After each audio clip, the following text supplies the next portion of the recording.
Hi friends, আজ আমি আপনাদের জন্য এনেছি চিকেনেরই একটা রেসিপি। তা হলো কারি পাতা দিয়ে চিকেন। কারি পাতা দিয়ে চিকেনের আপনারা যে রেসিপি জানেন, তো এটা হচ্ছে সম্পূর্ণ আলাদা। আর এটা আপনাদেরকে একবার করতেই হবে, দেখবেন খেতে কিন্তু দারুণ লাগবে।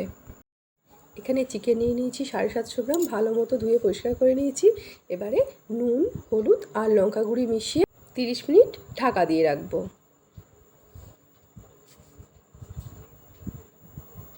কারি পাতা দিয়ে করব বলে কারি পাতা তো নিয়েই নিয়েছি এখানে। এবার কড়াইয়ে দিয়ে দিচ্ছি সাদা তেল আর দিয়ে দিচ্ছি কারি পাতা। কারি পাতার মধ্যে দিলাম সামান্য নুন আর হলুদ। এটা কড়া করে একটু ভেজে নেব। ভাজা হয়ে গেছে। এবারে কিছুটা পরিমাণ কারি পাতা আমি নামিয়ে রাখছি।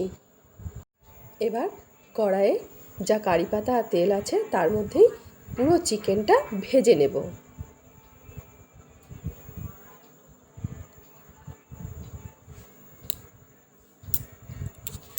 ভালো করে মিশিয়ে নিচ্ছি। এভাবে 10 মিনিট হাই ফ্লেমে ভেজে নেব।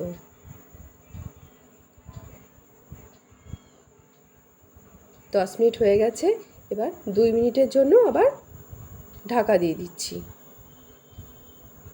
হয়ে গেছে 2 মিনিট।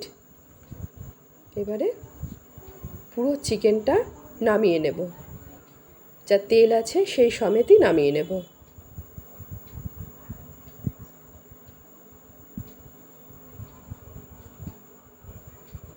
এবার কড়াইয়ের মধ্যে আরেকটু সাদা তেল দিয়ে দিলাম, তাতে দিয়ে দিচ্ছি শুকনো লঙ্কা আর কারি পাতা ভেজে রেখেছিলাম তার কিছুটা অংশ, আর দিয়ে দিচ্ছি এবার পেঁয়াজ কুচি, টমেটো কুচি সব মিশিয়ে নেব।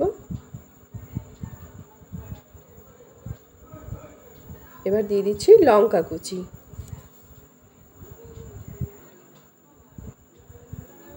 দিচ্ছি আদা আর রসুন বাটা। ভালো করে এটা মিশিয়ে ভাজা ভাজা হতে দেব। এবার দিয়ে দেবো এতে মশলা, নুন, হলুদ, জিরে, ধনে আর 2 রকমের লঙ্কা গুঁড়ি। পুরোটা দিয়ে দিলাম, দিয়ে সামান্য জল দিয়ে দিলাম। ভালো মতো মিশিয়ে নিচ্ছি। এবার মশলাটা কষিয়ে নেব। আর একটু জল দিয়ে দিলাম।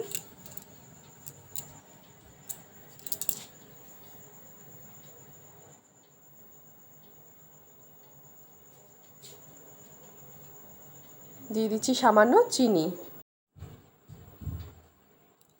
এবারে চিকেনের মধ্যে যে তেলটা ছিল সেটা নামিয়ে নিচ্ছি। নামিয়ে নিয়ে এবারে চিকেনটা দিয়ে দেব।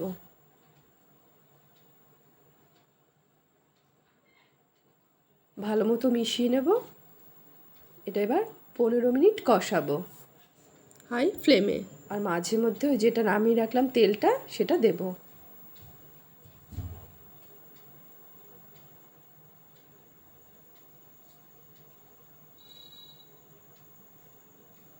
সামান্য দিয়ে দিলাম তেলটা। ওটা তেল আর চিকেন থেকে যে জল বেরোয় সেইটা।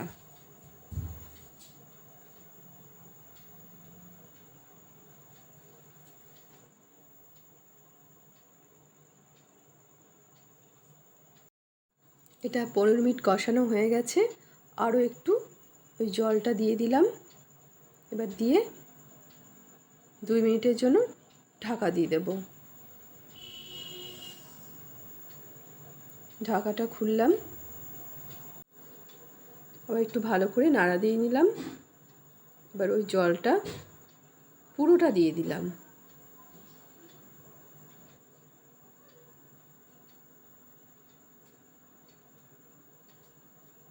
আর কিছু পরিমাণ ফ্রেশ জল, গরম জল আর কি, সেটাও দিয়ে দিলাম। এবারে এটা ঢাকা দিয়ে দেব 15 মিনিটের জন্য। আর এখন ফ্লেমটা একদম লো করে দেব। হয়ে গেছে 15 মিনিট। ঢাকাটা খুলে দিলাম।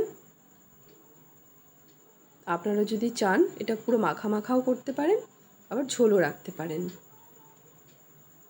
চিকেন সেদ্ধও হয়ে গেছে। এবারে সবশেষে দিয়ে দেব যে ভেজে তুলে রেখেছিলাম কারি পাতা, তার পুরোটা দিয়ে দিচ্ছি, দিয়ে ভালো করে মিশিয়ে নেব।